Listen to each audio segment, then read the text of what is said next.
ang video ay in-enhance na, in-AI daw. Para daw, una sabi niya raw, tapos in-enhance natin para mas maliwanag. Then in may AI intervention. Naku, mother, alam mo naman yan, pero naintindihan ka, baka natutuka ka ng baril or whatever. So, yeah. Sinasabi niya, ay itong video ito, kung merong video ito, ay itong magpapatubad sa gobyerno, hindi ako magpapatubad ng gobyerno. Kung hindi, yung Marcos Jr. na pumayag na siya ay makunan habang siya ay humihit-hit. Yan ang magpapatumba ng gobyerno, hindi ako. Ang nakikita ko kasi spokes talagang script yun eh. Obvious naman eh, na talagang si Akop binabasa kunyari. Pag-usapan po natin, kayo pong maghusga, si BBM ba yan? At tanungin yung mga sarili ninyo. Kung hindi si BBM yan, bakit hanggang ngayon ayaw niyang mag-hair follicle test? Dadagan ang Balita News Update.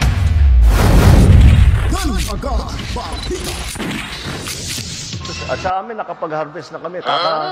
Kakatanim lang eh. So, hindi, buti na lang yung timing, hindi yung bago ang ani, nakapag-ani na tayo. So, okay. It's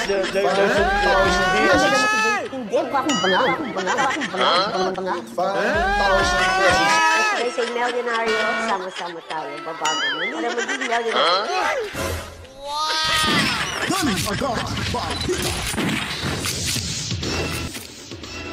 Alright, magandang buhay. Welcome back mga kabitaan. Nagbabalik na naman ho tayo. Kamusta ho? Sana nasa mabuting kalagayan pa rin ho yung ating mga sarili-sarili ho. No? Ingat-ingat lang ho tayo. Pero laging handa ho tayo mga kabitaan sa kahit anumang mangyayari sa araw-araw. Dahil po, kailangan talaga nating harapin ang totoong buhay sa mundong ibabaw. Anyways, napanood nyo ba po yung hearing kahapon? Talagang itong si Peebles ay, actually hindi ko kilala talaga si Peebles mga kabaitan. Naririnig ko lang ho yan sa pagbabanggit ho ni Maharlika. Yun nga, yung mga ganong issue. And then ito si Peebles ay nagulat din ako kagahapon. Dahil nga po mga kabaitan ay biglang bumaliktad. Sa tono ng kanyang pananalita ay bumaliktad na. At DDS vlogger naman daw di umano ito, ngayon pro Pilipinas na. Tapos parang may kinakatakutan mga kabaitan. Yan ang mahirap po pag sa isang grupo, kunyari DDS vlogger, ito solid talaga to sila eh. Solid na solid ho talaga itong mga natitira ho. At pag may kasama ho kayong ganyang klaseng ugali ho ni Peebles, ay delikado ho mga kabaitan. Laglaga na dis. At maganda rin naman ang ginawa ho ni Maharlika dito dahil yung mga sekreto ho niya, dahil magkaibigan daw sila eh. Tinuring niyang kaibigan itong si Peebles, pero nga hindi niya ito pinagkakatiwalaan sa kanya mga puting ahas dyan sa Malacanang. At sinagot din dito nila ni Atty. Harry Roque yung akusasyon na di umano nagkita sila doon sa Canada at doon daw yung pagpapasabog nila ng pag-hit ng sa kanila, tawag sa kanila, pulburon eh. Ang sa akin mga kabitaan, harina na lang. Mas puting-puti yun, mas kasing puti ho yun ang totoo talaga, no? Na inihit-hit mga kabitaan. Anyway, di bali ho. Lang, kining asay lang po yan mga kabalitaan. Kaya medyo nagulantang ho yung karamihan. At nakikita nyo po sa statement ni Peebles, parang no? Parang may director ho. At sinasabing drama-dramahan na namang nangyari dyan sa TRICOM hearing na yan mga kabalitaan. Kaya yung statement niya kahapon parang naging si Peebles doon eh. Kasi sabi niya sa kanya daw hindi totoo yung tong si Bongit nga gumagamit sumisingot ng harina. Parang forensic expert na rin itong si Peebles mga kabalitaan. Anyway, magandang buhay ho sa inyo lahat. Luzon, Visayas at Mindanao. Sa amang lupalop na ating mundo na may mga Pilipino, mga kabitaan. Welcome ho. Ang programang ito ay para ho sa inyo.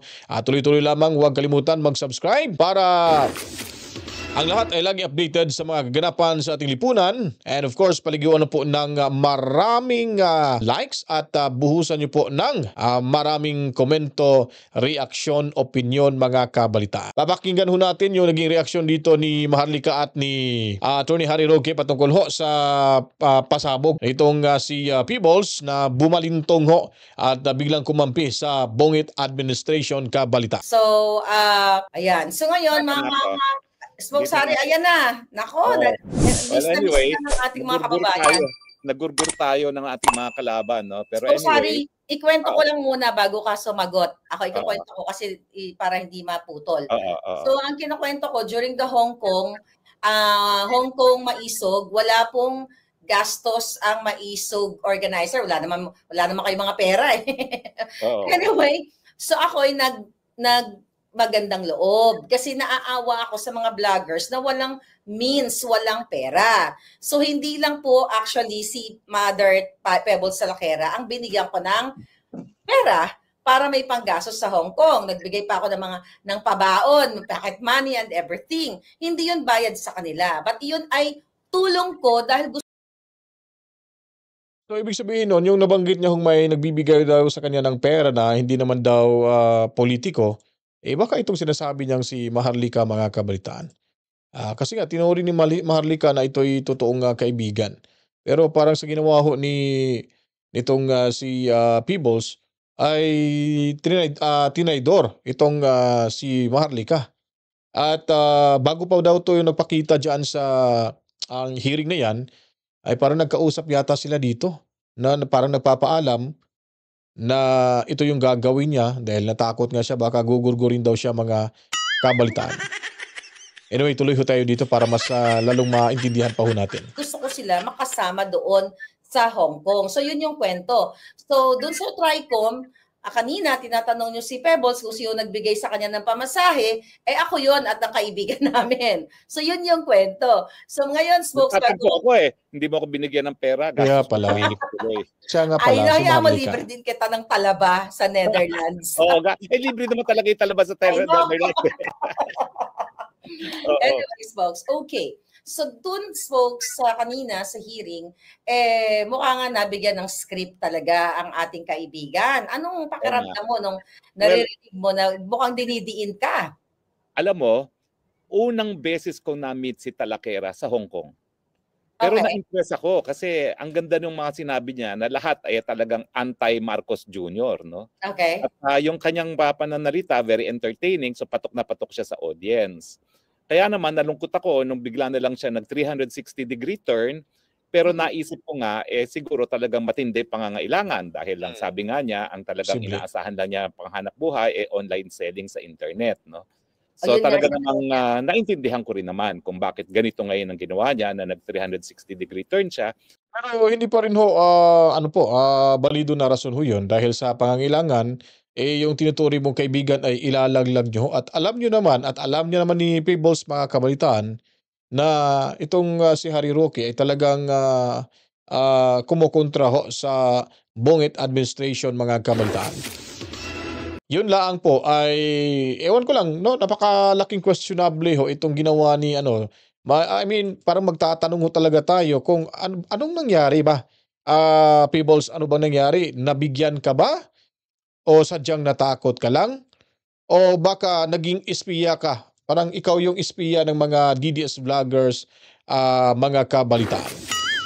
Yun na, tatlo lang, no? Natakot, nabayaran, o espiya talaga na sa mga DDS vlogger, mga kabalitaan. Siyempre, no? Matagal na kakilala to ni Maharlika. Baka si Maharlika ginagamit lang dito. Dikitan mo si Maharlika.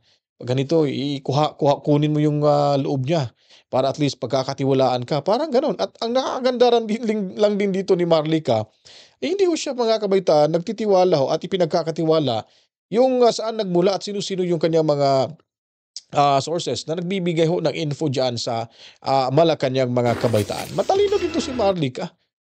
Nakakatakot siguro kung nasabihan or naipagsabi niya kay Peebles, tapos nandoon na sa hearing, ay nako, delikado si Maharlika, mga kabalitaan. Buti na lang advance itong mag-isip itong si Maharlika. Kaya ang sa akin lang, tatlo lang yung rason.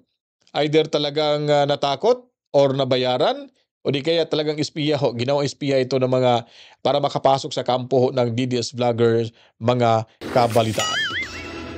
Kasi talaga namang realidad sa buhay, kinakailangan mabuhay, no? Pero naawa rin ako sa kanya kasi parang nabaliwala yung kanyang mga paninindigan. Pinaglalaban. Totoo. No? At pinaglalaban. Pero sinabi niya ikaw nagbayad sa dinner sa Hong Kong, o at least, di ba? Hindi naman Pero ang nakakaganda lang ho ditong dalawa na 'to, ay hindi sila nagpakita ng galit. Kumbaga hindi natin nakikita sa aura ng kanilang mga itsura ngayon dito na galito sila kay Peebles. Kasi nga totoong kaibigan yung turing ho nila sa, taong yun. Ang tanong, totoo rin ba yung turing niya na bilang kaibigan ho itong dalawa na 'to? 'Di ba sometimes yung buhay napaka-unfair ho mga kabalitano. At, anyways, hindi naman talaga maiwasan kahit sa magkapatid na, 'di ba, sa pamilya may huhudas pa nga mga kabalitaan, 'di ba?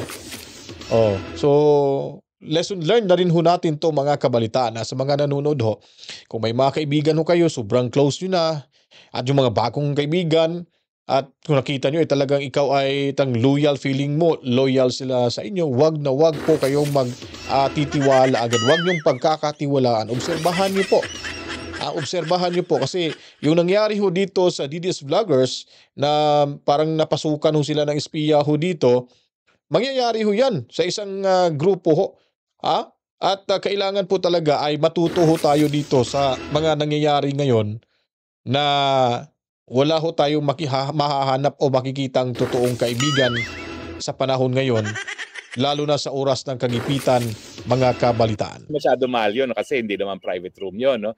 Okay. At saka, karangalan ko naman na kahit papano nagkasama-sama kaming mga nagsalita doon sa Maisog, no? Ako naman kasi, meron kasi akong kapatid na nagtatrabaho sa isang hotel. So ang hotel ko halos libre, no? So sabi ko, ano ba naman yun na mag-share naman ako ng konti kasi halos wala naman akong gasto sa hotel ko at saka actually yung aking ticket sa eroplano libre rin kasi marami akong mileage, no? So sa akin, ano ba naman yung isang meal na yon, no? Pero talaga ang intention ko doon is just magsama-sama kami kasi nga hindi kami nakapag-usap nung nandun mismo sa rally, no? Kasi napakadaming tao. At totoo naman kung anong mga nagpag-usapan, marami doon hindi na naabutan ni Talakera, no? Kasi late nga sila dumating ni Vic Rodriguez kasi nga nagpipirma-pirma si Vic Rodriguez ng libro niya doon sa Hong Kong, no? So halos patapos na rin siya nang siya'y dumating. Speaking of Attorney Vic Rodriguez, ano kaya magiging reaksyon or naging reaksyon niya po dito na sila pala magkakasama doon sa Hong Kong, 'di ba? Alam naman ho natin si Attorney Vic Rodriguez ay hindi niya na rin gusto yung mga Marcos dahil sa nangyayari ho ngayon sa Malacanang, sa ating gobyerno ho ngayon. Ano kaya magiging reaksyon? Kasama niya pala si Peebles mga kabataan, itong si Attorney Vic Rodriguez. Talagang nakakahelo ho sila At pasasalamat na lang ho tayo dahil hindi masyadong pinalaliman ni Akop yung mga pagtatanong kasi nga duda ako parang may direktor mga kabaitaan nung time na ho yun. Opinion ko lang po ito.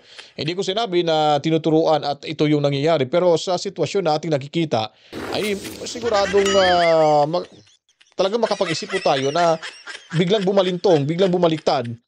Ngayon, kakampi na doon sa kabila mga kabalitaan. Di po ba? Siya pa yung nagsabi na, hindi ako naniniwala si Bongit. Parang expert na rin, parang forensic expert na rin tong si Peebles mga kabalitaan. At napapansin nyo rin po ba mga kabalitaan na parang kumakalma ho ngayon yung TRICOM na to.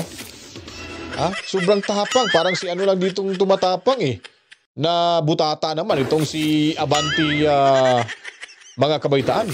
Hindi siya nakapurma kay Joey Cruz. Talagang nilalabanan siya, sinagot-sagot siya mga kabaitaan in a legal way na kung saan talagang malalim din yung mga sinasagot ni Joey. Kaya talaga? Ganon? Pag ganon si si Abante binakbakan din sa kabilang kasamahan. Kaya yun, parang nanghingi ng sana hindi daw siya makasuhan mga kabaitaan o kakasuhan ni Joey Cruz mga kabaitaan. So iba ho. Itong labang DDS Vlogger ho, dyan sa TRICOM, hindi po siguro mapapantayan yung talino ng mga DDS Vlogger na ito sa mga bangag vlogger sa kasalukuyan mga kabaitaan. Kasi yung bangag vlogger, puro lang kasi opinionated sila Walang mga basis. At kung meron mas lang ipapakitang video, ay itutwist nila and then titirahin. Gaya lang kay VP Sara. Ewan ko lang, wala akong nakakitang video ganon pero sinabi daw may karelasyon sa isang basketball. Di ba? Pati kay Rodante Marcoleta, binago na ho yung ang sitwasyon.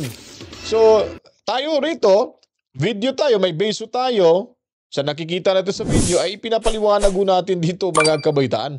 So, hindi ho tayo nagsasalita na ayon kay si Kuan, sabi ni parang ganun ba, no? Tapos, very opinionated o hindi sila objective mga kabaitaan sa kanilang mga content. Anyways, tuloy ho tayo rito. Pero isa-isahin na natin yung mga sinabi niya, no?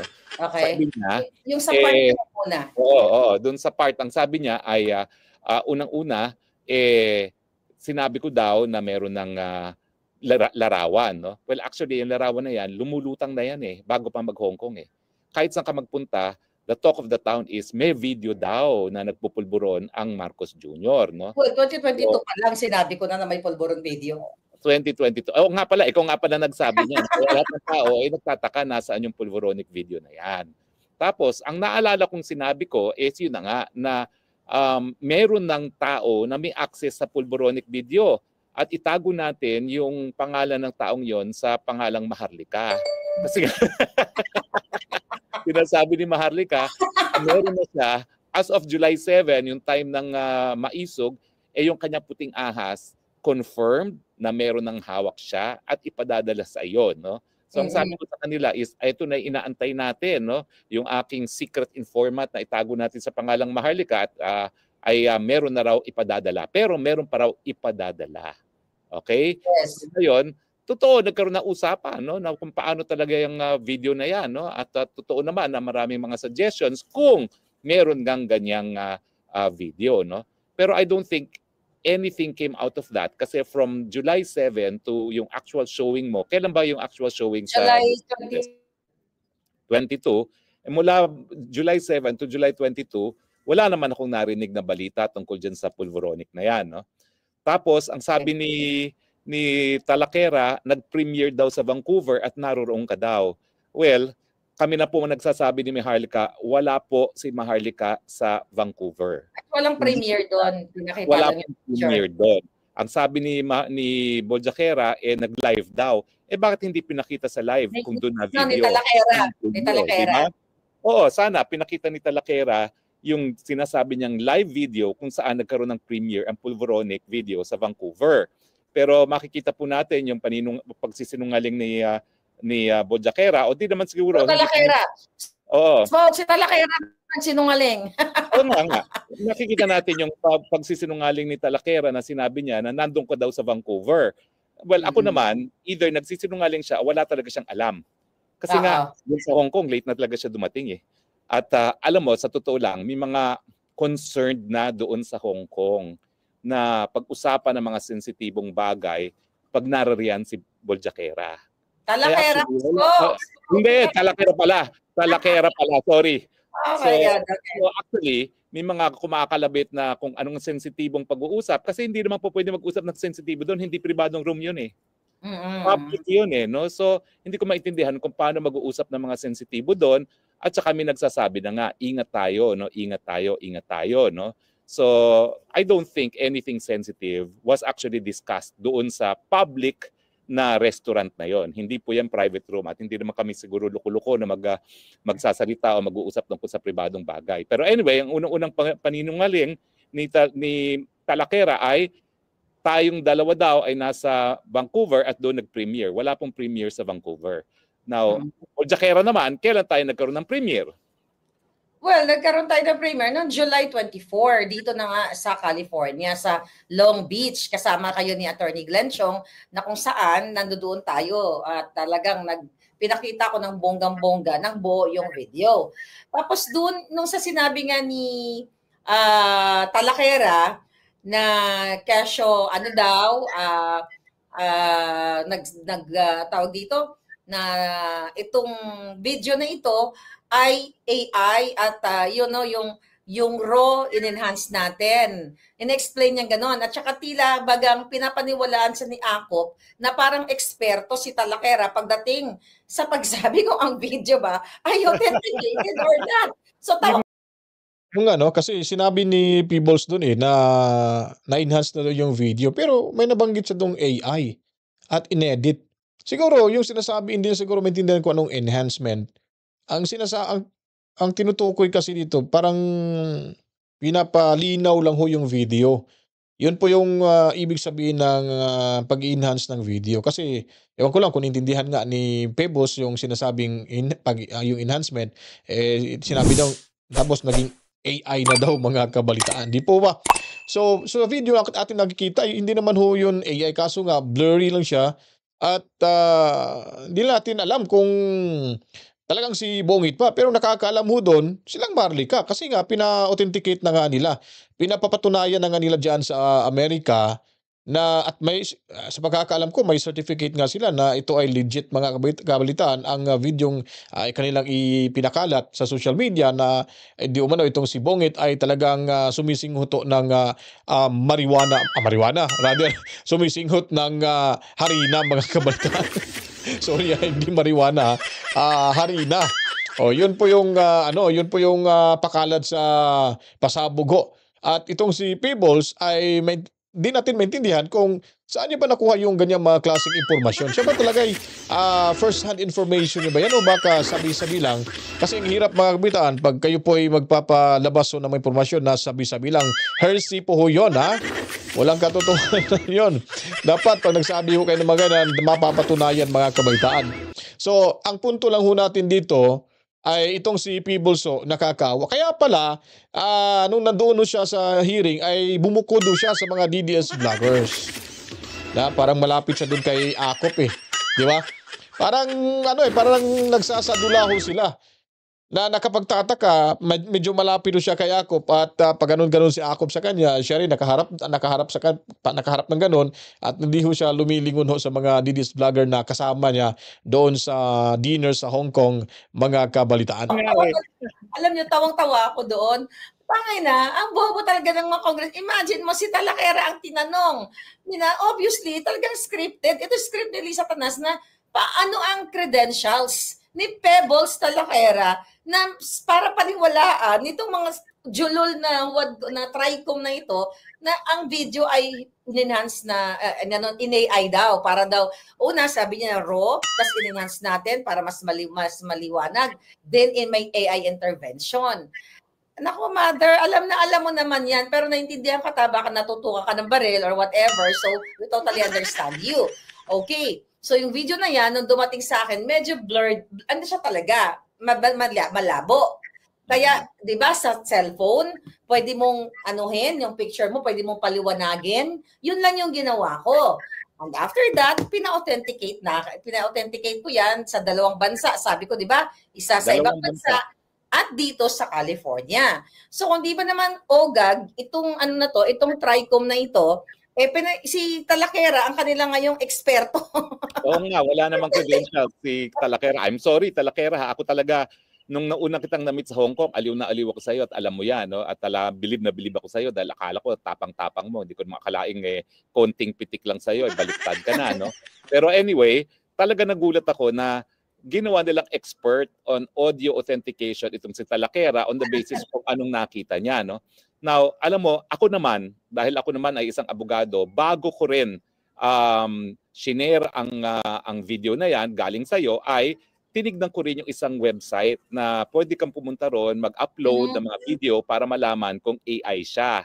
At yan nga yung ginawa ko sa New York. No? Matapos ang California, nagtungo kami ng New York ni Attorney Glenn Chong at doon ko ginawa step by step. Pinakita ko sa lahat kung paano ko ipinasok yan sa program na yan at lumabas na hindi siya AI. Kasi sabi ko nga, at that point, wala tayong anything in writing. Although alam ko, nagpa-authenticate ka na. No? Pero yung unang authentication mo, bago pa mangyari ang LA, sinabi mo nga na ayaw mag-issue ng statement ng unang kampanya. No? Kasi ayaw nilang ma-involve sa international politics. No? Medyo dayuhan yung kumpanyang yon. No? Pero sabi ko, para naman also to protect me kasi alam mo naman matagal na ako nagdidepensa ng mga kaso ng libel, dapat kinakailangan talaga wala talagang ebidensya na hindi ka nag-verify, tinignan ko yung site na yon sa internet at ipinasok ko doon at pinakita ko pa publicly sa New York na ang resulta is it is not AI. At ang linabas natin, it is not AI. Bukod pa doon sa authenticated mo na meron kang written report ng isang eksperto dyan sa LA. Na ginamit mo sa iyong asylum. Alam mo, tuwan-tuwa ako. Maraming salamat sa Traidor Committee at Kibol Jaquera kasi yan ang problema ko. Paano ko mapapatunayan na talagang dinidikdik ako dahil sa pulboronic video? Ngayon, meron na ako isang buong hearing ng Kongreso kung saan malinaw talaga na akong sinisisi nila sa pulboronic video. So maraming salamat kasi alam mo, miski dalawang parang 1.5 metro na yung aking ebidensya in writing, wala pa talaga akong mapatunayang ebidensya na talagang itong pulboronic video ang dahilan ko kaya dinikdik ako, no? Ngayon meron na. Oo, thank you. Napatuloy yung ating trabaho. Magpasalamat na rin tayo kay Talakera. Oo nga, thank you Talakera kasi at least na-facilitate yung aking asylum dahil sa iyo. Thank you rin kay Congressman Acop, no? Dahil yung hearing na yan, talaga namang magpapakita na yan talaga ang dahilan kung ba't nila ako dinikdik from day one nung nagsimula ang TRICOM, no? Ibig sabihin pala, nakakatulong pala itong hearing hapon, no? Na kung saan mga kabitan ay mas nakakadagdag pa ng ebidensya at dokumento ho para talagang tuluyang ma-process yung asylum visa na hinihingi at ina-apply ho ito ni Attorney Roque dyan sa Netherlands mga kabalitaan. So matalino talaga to. Ang taba talaga ng utak nitong si Attorney Roque mga kabalitaan. Ayun pa, kasi may nabanggit doon sabi daw ni Peebles na naniwala ako sa kanya kasi daw siya daw yung makapagpabagsak daw sa buong administrasyon. I mean sa government yon. And then nag-second demotion, parang nag-reply yung isa tapos sumagot ulit si oo nga, nagtatago na nga siya So parang nakapuntos rin dito si Harry Roque mga kabitan sa hearing na ito. Ang huwadcom pala. Oo. Now, Yes. anyway, ipapang masasabi ko dyan is yung sabi daw niya sa Hong Kong, sabi ko daw sa Hong Kong, ako'y may kakayahang magpabagsak ng gobyerno. Well, nakakatawa naman yan kasi nga, una-una, wala naman akong kahit isang baril. Okay? Wala naman akong sinabi na kinakailangan tayo gumamit ng dahas. No? Yes. Kung sinasabi niya, ay itong video ito, kung merong video nito, ay itong magpapatubad sa gobyerno, hindi ako magpapatubad ng gobyerno. Kung hindi, yung Marcos Jr. na pumayag na siya ay makunan habang siya ay humihit-hit. Yan ang magpapatumba ng gobyerno, hindi ako. Yung aktor na presidente ang siya magpapatumba ng kanyang gobyerno mismo dahil sino ba naman ang Pilipino na nasa tamang pag-iisip na tatanggapin ng presidente ay adik. Yes. At yung konteksto na lumabas nga itong video nito ay sinabi na nga ni Presidente Duterte na meron siyang kakilala na bago pa maging presidente, pupunta ng Davao, humihit-hit kasama mga mayaman sa Davao. Tapos nandiyan din si Agent Morales na meron siyang confidential agent na nagsasabi nga na humihit-hit ang Presidente Marcos Jr. So yan naman yung konteksto. Yung paglabas ng video na yan, talaga namang binantayan at inantayan ng publiko kasi parang kulang naman na kung manggagaling lang kay Presidente Duterte at manggagaling lang kay Agent Morales. No? At nang lumabas yan, na fully authenticated naman dyan sa Los Angeles, marami talagang naniwala na. Kaya wag akong sisihin. Ang sisihin, yung gumamit ng cocaine. Dahil, oo nga bakit mo sisihin ng mensahero, no? Samantalang ang gumamit ng cocaine talaga ang siya magpapabagsak ng gobyerno. Hindi Alam mo, kahit folks, ang nakikita ko dito, tayo mo kung pareho tayo ng analysis dito na gagamitin nila ito para sa inciting. Okay? Inciting to sedition. Kasi 'di ba nung 2 weeks ago, nung bago ako dumating sa Netherlands, actually thank you na rin kay Director Santiago dahil talagang nagsalita siya publicly na i-hunt down, sabi niya, I will hunt her down. Kahit saan ako daw. So, ginamit ko rin yon sa aking mga kaso na napatunayan ko na talagang totoo yung mga assassins na gusto talaga akong gurgurin. So, ganito po kapag mga tanga ang kalaban natin. Diba? Kasi nagbibigay ng bala para sa atin, no? At ngayon, At gaya rin nung nangyari kay Tatay Digong Duterte, in-interview ito siya ni Gretchen Ho, itong si Diwata. Ano sabi niya? Sir, talagang habulin niyo ba talaga itong si former President Duterte? Yes, I will hunt him down. Gagawin ko talaga siya. Gagawin ko talaga to. At I will pin him down. Yun ang tamang term na sinabi niya. I will pin him down. So gagawin ko talaga to. Oo. Pinagplanuhan na namin eh. Yun ang pagkakasabi niya mga kabaitan. So, kaya sa sinasabi nila no March 11 daw, alas 3 ng madaling araw, lumabas, ay pawang mga kasinungalingan ho yung mga impormasyon na yan mga kabaitan. Dahil mula ho sa kanilang bibig ay nadulas ho sila, lalo na itong si John Vic Rimulya, aka Rins Verano mga kabaitaan, na talagang napahiya ho sa hearing ni Senadora Amy Marcos Cabalitaan. Napabdalo-tuloy yung ating task na pruebahan na talagang dinidiin tayo ng gobyerno, no? So anyway, ang sinabi pa ni Pebos Talakera sa kanyang sinumpaang salaysay, dahil daw sa mga pangyayari, sigurado siya na akong namuno sa pagkakalat ng pulboronic video, no? Well, unang-una, sinabi naman niya sa hearing, hindi siya naniniwala na akong gumawa ng pulboronic video. Number one. Okay, yeah. Ang sinasabi niya, ako raw ang pasimuno sa pagkakalat. Pero alam mo naman, kapatid, no, hindi mo naman tinatanggihan na talagang ang ating inaugural showing, ang ating maiden night ay sa Los Angeles, California, no? Now, bakit hindi mo sa amin sabihin sino ba talaga ang nagbigay sa iyo? Anong konteksto? Alam ko hindi mo ma-identify kung sino 'yan dahil siguradong papatayin 'yan, no? Pero anong relasyon ng taong 'yon? Bakit niya nakuha yung pulboronic video? Bakit niya ibinigay sa iyo? At binigay ba niya yan sa iyo para itago o talagang para i-share sa publiko?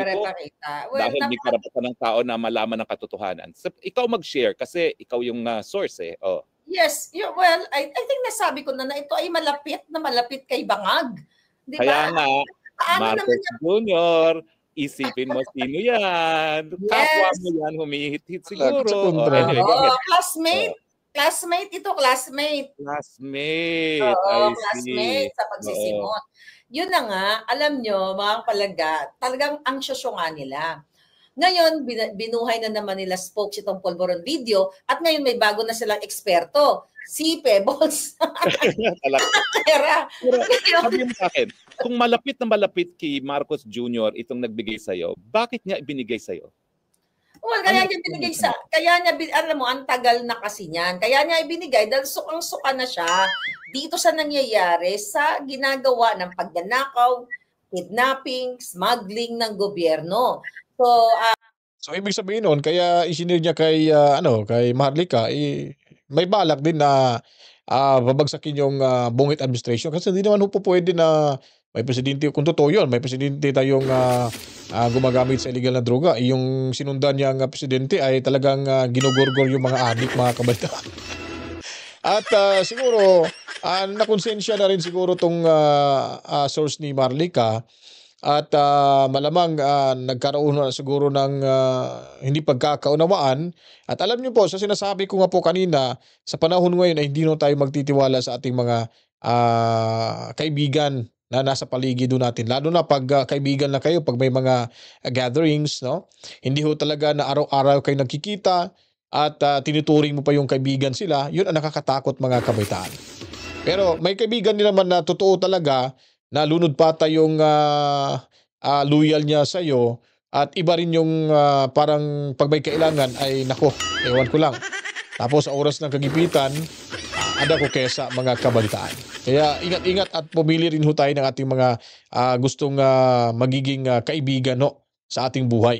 Binigay yan sa atin para kahit papaano ma-redeem niya yung sarili niya na makagawa siya ng tama sa buhay niya. Kaya yan ibinigay sa akin. Yang video na yan. At kahit ano pang gawin ninyo, hindi niyo mapapaamin si Maharlika kung sino yung puting ahas. At tama si Pebbles Talakera. Nung tinanong siya, 'di ba, kung sino yung puting ahas, sinabi niya hindi naman sinasabi ni Maharlika. Doon siya tumama kasi never ever kung sinasabi kahit kanino, kahit sa'yo spokes, kahit magkaibigan tayo. Kasi pinoprotektahan ko yung mga taong nagtiwala sa akin ng impormasyon. Even sa mga cases ko, diba yan, tinatanong yan, pero may mga protective order yan, diba? Pinoprotektahan yan. Ang, yung mga ganong klaseng, mga puting ahas. So, protektado yan, mga kababayan. So, tama siya doon. Pero doon, ang nakikita ko kasi spokes talagang script yun eh. Obvious naman eh, na talagang si Akop, binabasa kunyari. So, ang nakikita ko naman kay Mother Talakera, talagang wala siya magawa. Ako, personally, I can speak harshly laban kay Pebbles. o I can expose more or whatever, pero ayoko siyang mapatay. Ayoko siyang magurgur. Yun lang yun sa akin. Matagal ko na sinasabi yun. Alam mo, at saka alam mo, nung lumabas yan, naka-shadow ban ako sa Facebook. Halos walang nanonood ng Facebook ko dahil naka-shadow ban ako. Hindi ko alam kung Facebook yan o yung administrasyon ng gumawa niyan. Pero ang talagang nakita natin, di ba, sinusubaybayan natin kung sino mga nanonood, no? Yung mga milyon-milyong mga nanood, galing sa Facebook pages ng mga ordinaryong mamamayan. Hindi sa akin.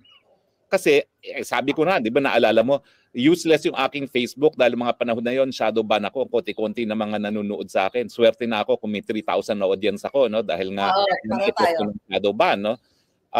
So, naalala mo yung isang PhilAm na kasama natin dun sa hotel room ko, no? Na in less than 24 hours, halos 2 million views na, no? Naalala mo kung sino yun, no? Si Chris Lam. Oo, tapos meron pang isa, may isa pang PhilAm, no? Na together, 2 million in-add up natin, mas malaki pa yung viewership nila kaysa doon sa viewership ng 20 Sona. 20 million, 25 million, 30 million. No? So, patunay na talagang pati tayo, dahil nga sinadovan tayo, hindi masyado nakapagkalat niyan. No? Ang nagkalat talaga dyan, mga ordinaryong mga mamamayan. Yes. Ano pa yung mga nakalat naman yan para sa katotohanan. No? Maniwala kayo hindi, kayo na maghusga. Kaya ngayong binuhay nila ang Pulburon video, panuurin ninyo po. Tignan niyo po ang mukha ni BBM at tignan niyo po kung naniniwala ba kayo na si BBM yan o hindi. Kasi naman, sabi nga ng isang kaso, no, ang tunay na test sa katotohanan ay yung kapangyarihan ng isang ideya na matanggap sa malayang merkado ng idea.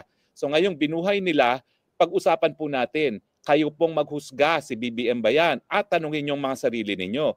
Kung hindi si BBM yan, bakit hanggang ngayon ayaw niyang mag-hair follicle test? Alright, yun po mga kabaitaan. So hanggang dito na lang ho yung video natin at gusto nyo panoorin ng buo ho, ay bumisita kayo sa YouTube channel ni Maharlika mga kabalitaan. Dahil nakikita ho natin dito itong usapin ito para kay Peebles na kung saan po ay bumalintong ho siya at biglang kumampi sa kabila. At ang problema lang ay mali-mali yung kanya naging statement at yung affidavit ho niya ay ang tanong kung siya ba talagang gumawa ho nun or may gumawa na, ready-made na, then pinapabasa sa kanya at pinapapirma. Kaya medyo nagka-buhol-buhol ho yung mga kabalitaan yung kanyang naging pahayag sa araw na yun mga kabalitaan. Alright, kung nagustuhan nyo po itong video natin, i-share nyo po, huwag kalimutan mag-subscribe at pabuhusan nyo po ng maraming comments at likes, and then i-share nyo po at pindutin ang notification bell mga kabalitaan. So pasensya na po, medyo bumalik yung pagka-lagaho sa ating boses dahil napasubra ho tayo sa pag-inom ho ng malamig na tubig. Ay sensitive kasi yung ating lalamunan sa lamig, pero parang nauuhaw ako kaya napadami yung pag-inom sa lamig na tubig mga kabaitaan. Alright, so bago tayo magtapos, pasasalamatan muna natin mga kabaitaan yung ating mga masugid na tagapanood, lalo na ho yung ating mga subscribers mga kabaitaan. At sa ating mga kapatid na Muslim, assalamualaikum sa inyong lahat. Tuloy-tuloy sa panonood at yung ating tinuturing bagong bayani ng ating bansa, Overseas Filipino Workers. Mabuhay kayo, kami po ay sumasaludo sa inyong kabayanihan. And of course, ating mga moderators at sa lahat ng mga late viewers natin mga kabaitan pag tayo nagda-live. And then sa ating mga circuit viewers din, maraming salamat to. Na Mami Rose and Daddy Birding Toby. And of course, Tobias family dyan sa Cebu City, magandang buhay sa inyong lahat. At maraming salamat din po sa pakulay ni Ma'am Gina Ray. Lagi ho siyang nagbibigay ho sa atin. Yung makikita nyo po yan, si Ma'am Gina Ray. Talagang masaya ho tayo at tayo po nagpapasalamat sa suporta na hindi niya ho tayo iniiwanan at lagi ho siyang nanonood sa ating kontento sa ating munting bahay. Mabuhay ho kayo Ma'am Gina Ray. Sana po pagpalain kayo sa ating pong may kapal. Alright, so kita-kits tayo sa sunod mga oras. Sa ating pagbabalik ko para sa mga karagdagang balitaan, impormasyon at sa ating mga komento, reaksyon, opinion, mga kabalitaan. Kaya ang programa ito ay para ho sa inyo, Luzon, Visayas at Mindanao. Matsalamo, to God be the glory. Mama, chip chip, peace out.